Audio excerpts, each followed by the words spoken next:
தலைப்பு செய்திகள். டெங்கு புகை விசிறல் நடவடிக்கையால் காத்திருக்கும் ஆபத்து.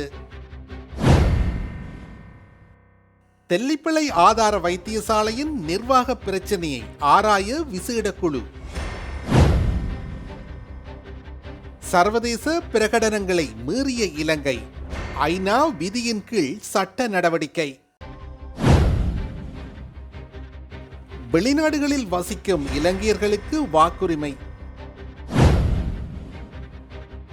வாக்குறுதியை மீறும் அமெரிக்காவை நம்ப முடியாது. விரிவான செய்திகள். டெங்கு கொசுக்களை ஒழிப்பதற்காக நடத்தப்படும் புகை விசிறல் செயல்முறை ஒரு வெற்றிகரமான நடவடிக்கை அல்ல என்றும், இதனால் சுற்றுச்சூழல் பாதிப்புகள் ஏற்படுவதாகவும் சுகாதார பூச்சியியல் அதிகாரிகள் சங்கம் தெரிவித்துள்ளது. நுளம்பின் வாழ்க்கை வட்டத்தில் முட்டை, குடம்பி, கூட்டுப்புழு மற்றும் முதிர்ந்த நுளம்பு என 4 நிலைகள் உள்ளன. ஆனால் புகை விசிறல் மூலம் முதிர்ந்த நுளம்புகள் மட்டுமே அழிக்கப்படுகின்றன. இதனால் டெங்குவை முழுமையாக ஒழிக்க முடியாது என அது தெரிவித்துள்ளது. அத்துடன் ஒரு சுற்று புகை விசிறல் நடவடிக்கையை மேற்கொள்வதற்கு 20,000 ரூபாய்க்கும் அதிகமான பணம் செலவிடப்படுவதாகவும் தெரிவித்துள்ளது. இந்த பூச்சிக்கொல்லி நாசினிகள் காரணமாக நுளம்புகள் மட்டுமன்றி மகரந்த சேர்க்கைக்கு உதவும் தேனீக்கள், தட்டாம்பூச்சிகள் போன்ற நன்மை செய்யும் பூச்சி இனங்களும் இறப்பதால் சுற்றுச்சூழலுக்கு பெரும் பாதிப்பு ஏற்பட்டுள்ளதாக அந்த சங்கம் தெரிவித்துள்ளது. இந்நிலையில் டெங்கு நோய் பாதிப்பால் உயிரிழந்தவர்களின் எண்ணிக்கை 31ஆக உயர்ந்துள்ள நிலையில் நாடு முழுவதும் இதுவரை 52,068 டெங்கு நோயாளர்கள் அடையாளம் காணப்பட்டுள்ளதாக தேசிய டெங்கு ஒழிப்பு பிரிவு தெரிவித்துள்ளது.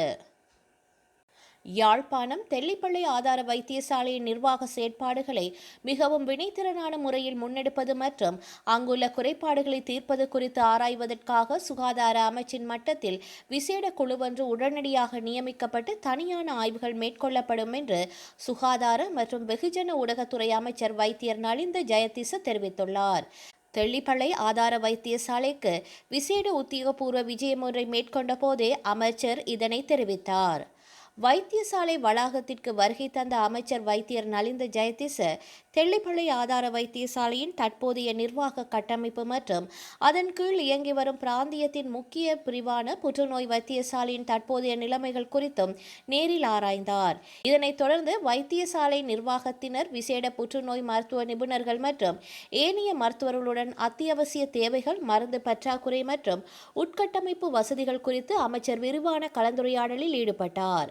இந்த கலந்துரையாடலின் பின்னர் ஊடகங்களுக்கு கருத்து வெளியிட்ட சுகாதார அமைச்சர், தெல்லிப்பளை ஆதார வைத்தியசாலையின் நிர்வாக பிரச்சினைகளை தீர்த்து வடக்கு மாகாண மக்களுக்கு சிறந்த மருத்துவ சேவைகளை வழங்குவர் நோக்கில் அமைச்சின் உயர்மட்ட அதிகாரிகள் அடங்கிய விசேட குழு ஒன்று ஸ்தாபிக்கப்படும் என தெரிவித்தார்.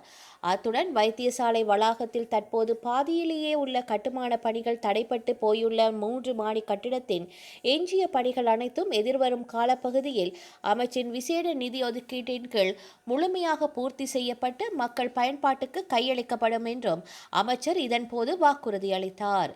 இந்த நிகழ்வில் சுகாதார அமைச்சருடன் இணைந்து கடற்தொழில் அமைச்சர் ராமலிங்கம் சந்திரசேகர், யாழ் மாவட்ட நாடாளுமன்ற உறுப்பினர் சண்முகநாதன், ஸ்ரீ பவானந்த ராஜா, சுகாதார அமைச்சின் செயலாளர் வைத்தியர் அனில் ஜெயசிங்க மற்றும் வடக்கு மாகாண சுகாதாரத்துறை அதிகாரிகள், வைத்தியசாலை பணிப்பாளர், மருத்துவர்கள் என பலரும் கலந்து கொண்டனர். சித்திரவதைகள் மற்றும் மனிதாபிமானமற்ற கொடூர தண்டனைகளுக்கு எதிராக சர்வதேச பிரகடனத்தை ஏற்றுக்கொண்டு பின்னர் அதன் வரைமுறைகளை மீறி செயல்பட்ட இலங்கைக்கு எதிராக ஐக்கிய நாடுகள் சபையின் பிரகடன விதிகளின் கீழ் உரிய சட்ட நடவடிக்கை எடுக்க முன்வருமாறு 9 சர்வதேச மனித உரிமைகள் அமைப்புகள் உலக நாடுகளுக்கு கூட்டாக அவசர வேண்டுகோள் விடுத்துள்ளன. சர்வதேச மன்னிப்பு சபை, மனித உரிமைகள் கண்காணிப்பகம், மனித உரிமைகள் மற்றும் அபிவிருத்திக்கான ஆசிய பேரவை, சர்வதேச நீதிக்கான ஆஸ்திரேலிய நிலையம், பாதுகாப்புக்கு பொறுப்பான உலகளாவிய நிலையம், நியூ லைன்ஸ் கற்கைகள் நிலையம், இலங்கையின் சமத்துவம் மற்றும் விடுதலைக்கான அமைப்பு, சமாதானம் மற்றும் நீதிக்கான இலங்கை பிரசாரம் மற்றும் மூலோபாய தர்க்கித்தல் செயற்திட்டம் ஆகிய 9 சர்வதேச அமைப்புகளை இணைந்து இந்த கூட்டறிக்கையை வெளியிட்டுள்ளன. வெளிநாடுகளில் வசிக்கும் இலங்கை பிரஜைகளுக்கு வாக்குரிமை வழங்குவதற்கான முறையான பொறிமுறையை உருவாக்குவது தொடர்பாக அரசாங்கம் மற்றும் எதிர்க்கட்சிகளுக்கு இடையில் தொடர்ச்சியான கலந்துரையாடல்கள் இடம்பெற்று வருகின்றன. இதன்படி வெளிநாடுகளில் வசிக்கும் இலங்கையர்கள் வாக்களிப்பதை உறுதிப்படுத்தும் நடைமுறைகள் குறித்து அமைச்சரவை ஆராய்ந்து வருகின்றது. வெளிநாட்டு இலங்கை தூதரங்களில் நேரில் வாக்களிக்கும் முறை அல்லது டிஜிட்டல் முறையில் வாக்களிக்கும் முறை உள்ளிட்ட யோசனைகள் அமைச்சரவை உபக்குழுவினால் முன்வைக்கப்பட்டுள்ளதாக தெரிவிக்கப்படுகின்றது. இந்த செயல்முறையில் எவரும் புறக்கணிக்கப்படாத வகையில் அனைவரையும் உள்ளடக்கிய வாக்களிப்பு முறையை உருவாக்க அரசாங்கம் திட்டமிட்டுள்ளதாக அமைச்சர் விஜித்த ஹேரத் தெரிவித்துள்ளார்.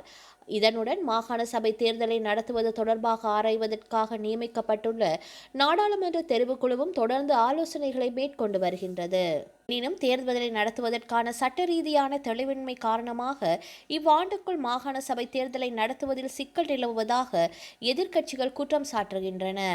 ஐக்கிய மக்கள் சக்தியின் பொதுச் செயலாளர் ரஞ்சித் மத்தும பண்டார தெரிவுக்குழுவின் பணிகள் மந்தமாக நடைபெறுவதாகவும் அரசாங்கம் முடிவெடுப்பதற்காக மேலதிக கால அவகாசம் கோருவதாகவும் தெரிவித்துள்ளார்.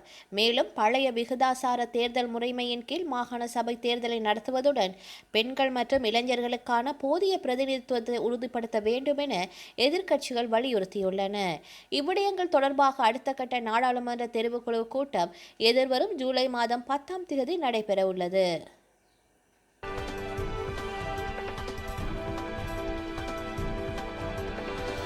சவுதி அரேபியாவின் முன்னணி எண்ணெய் நிறுவனமான அரம்கோவுக்கு சொந்தமான ஹெலிகாப்டர் அந்நாட்டின் ராஸ் டனூரா பகுதியில் விபத்தில் சிக்கியுள்ளது. மேற்காசியாவின் மிகப்பெரிய எண்ணெய் சுத்திகரிப்பு முனையங்களில் ஒன்று டாஸ் டானூராவில் அமைந்துள்ளது. அது அரம்கோ நிறுவனத்தால் இயக்கப்பட்டு வருகின்றது. நேற்று காலை 6 மணியளவில் அந்த நிறுவனத்திற்கு சொந்தமான ஹெலிகாப்டர் மர்மமான முறையில் விபத்தில் சிக்கியுள்ளது. இதில் ஹெலிகாப்டரில் இருந்த 14 பேரும் கொல்லப்பட்டனர். அவர்கள் அனைவரும் சவுதி நாட்டை சேர்ந்தவர்கள் என உறுதிப்படுத்தப்பட்டுள்ளது. விபத்திற்கான காரணம் குறித்து விசாரணை நடைபெற்று வருகின்றது. சவுதி எரிசக்தி அமைச்சகம் விபத்தில் உயிரிழந்த அவர்களின் குடும்பங்களுக்கு இரங்கல் தெரிவித்துள்ளது. அமெரிக்க தாக்குதலுக்கு பதிலடியாக மத்திய கிழக்கில் குவைத், பஹ்ரைன் மீது ஈரான் தாக்குதல் நடத்திய நிலையில் சவுதியின் முக்கியத்துவம் வாய்ந்த எண்ணெய் முனைய பகுதியில் நடந்த இந்த விபத்து அதிர்வலைகளை ஏற்படுத்தி வருகின்றது.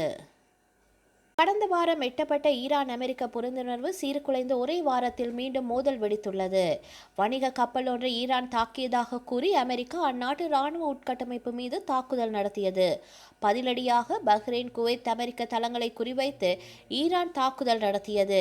மீண்டும் ஹார்முஸ் ஜலசந்தி மற்றும் அதனை சுற்றியுள்ள ஈரானின் இராணுவ உட்கட்டமைப்பை அமெரிக்கா குறிவைத்தது.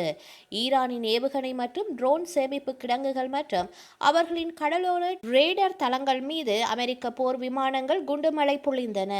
அதே நேரம் பஹ்ரைன் மீதான தாக்குதலை ஈரான் தொடர்ந்து வருகின்றது. பஹ்ரைனில் அமெரிக்க விமான படைத்தளம் அமைந்துள்ளமை குறிப்பிடத்தக்கது.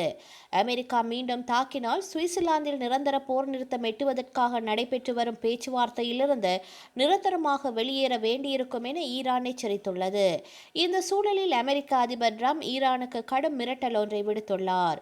ஒருவேளை நாங்கள் இனிமேலும் நியாயமான முறையில் நடந்து கொள்ள முடியாத ஒரு சூழ்நிலைக்கு தள்ளப்பட்டு மீண்டும் ஒரு முழுமையான போரை தொடங்க அமெரிக்கா கட்டாயப்படுத்தப்பட்டால் அதன் பின்னர் இஸ்லாமிய குடியரசான ஈரான் என்ற ஒரு நாடு இந்த உலகத்தில் இனிமேல் இருக்காது என குறிப்பிட்டுள்ளார். ஈரான் கடலோர பகுதியில் அமெரிக்கா நடத்திய தாக்குதல்களை ஈரான் வெளிவிவகார அமைச்சு வன்மையாக கண்டித்துள்ளது. இந்த இராணுவ நடவடிக்கைகள் இரு நாடுகளுக்கும் இடையே எட்டப்பட்ட புரிந்துணர்வு ஒப்பந்தத்தை மீறுவதாக ஈரான் குற்றம் சாட்டியுள்ளது. அமெரிக்கா தனது வாக்குறுதிகளை மீறுவது அதன் இயல்பான குணம் என்றும் இத்தாக்குதல்கள் அமெரிக்காவின் நம்பகத்தன்மையை கேள்விக்குறியாக்கியுள்ளதாகவும் ஈரான் தெரிவித்துள்ளது. அதன் நாட்டின் இறைமையையும் எல்லைகளையும் பாதுகாக்க உறுதியுடன் இருப்பதாக ஈரான் குறிப்பிட்டுள்ளது. வரலாற்றில் இன்று